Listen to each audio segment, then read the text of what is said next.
we are all just, side actors in the romantic comedy that Kyrsten Sinema believes that she's living in. I almost said Republican, but that's what she is amounting to be, right? Wow. This Democratic senator from the state of Arizona is living her best life, dressing her, eclectic way and having her curtsy moment. And she's in a triathlon and they're writing articles about her. So this is her time to shine at the expense of all of us who've been fighting for stuff. And it's not just her, right? There's Joe Manchin. There's a whole list of other Democratic senators. But those two in particular, I want to take a look at their reaction, because I'm sorry, Senator Sinema, what did you expect the people to do? To just stand by and let you live your best life while you're standing in the way of ours? Here's a clip from a DACA recipient named Karina, who directly tried to ask Kyrsten Sinema if she would support a pathway to citizenship in the reconciliation bill. Now, this is a citizen, or this is one of her constituents, who is asking her a question, and I want you to watch how Kyrsten Sinema reacted. Senator, hello, how are you? Good? Sorry, I'm Katina. I don't know if you remember me. I just want to know if you can commit, as my senator, if you can commit to passing a reconciliation that could provide a pathway to citizenship for immigrants.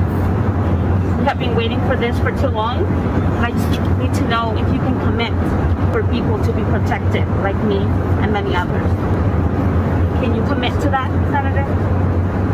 I'm just asking you a simple question. I'm being vulnerable right now to you. My dad passed away last year, and we didn't get to reunite with my family. I don't want to disturb you, but at the same time, I just want to see if I can get a commitment from you, Senator. This is my life and the life of millions in the line. All right, Senator. I see that you don't want to respond. Thanks for your time.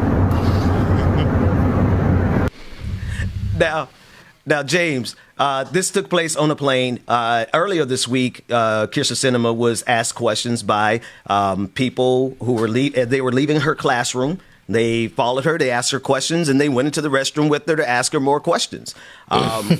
And all of a sudden, the people who are coming to her defense are Republicans, are white supremacists, quite frankly. Like the Charlie Kirks, little Charlie Kirk is coming to the defense of Kyrsten Sinema. Ben Shapiro, Tucker Carlson is coming to the defense of Kyrsten Sinema. So that makes me ask the question, whose side is she really on if the Republicans are now coming all out in order to defend her from protesters who want to ask her questions and hold her accountable? So, I mean, there's a whole lot more, man, but you've been following this along with us. And I think she thought that this was that this movie was going to end with a happy ending, but she didn't realize, man, those cameras turn into paparazzi really quickly.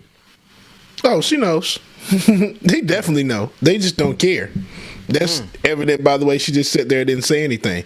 And then, of course, with the other Republicans, GOP, all the rest of those turds, when they come up to it, that's how they do. They did the same thing with Nikki. When Nikki said what she said about Testicle Gate, they jumped on her side to try to defend her real quick. So the same thing is going to happen with Sinema is they gonna try to defend her real quick, try to make them switch sides or say, hey, look at this, I got your person over here, you need to come on over here too and get on the right side of history. No, I'm good, love, enjoy. Exactly. No, and you're exactly right. That's exactly what they did with Nicki Minaj, right? With the entire, what was it? You said Testicle Gate, the Trinidadian Testicle Gate. The same people. Charlie Kirk, Candace Owens, Tucker Carlson, man, like you have to understand whose side you on based on who comes to your defense. And now here's the next clip. This is from Joe Biden, President Biden, and he was asked specifically about the techniques of these protesters, confronting these senators wherever they are. I loved his response. This is not just as it pertains to Kyrsten Sinema. We played last week the protesters who were on the kayaks. Bro, they were on kayaks and they pulled up on Joe Manchin's yacht and they forced them to come out and speak to them. And all of a sudden, you have Republicans who are like, oh, this is a bridge too far. Don't go after them on their yachts. Don't go after them on the planes. Here's Joe Biden's reaction to that.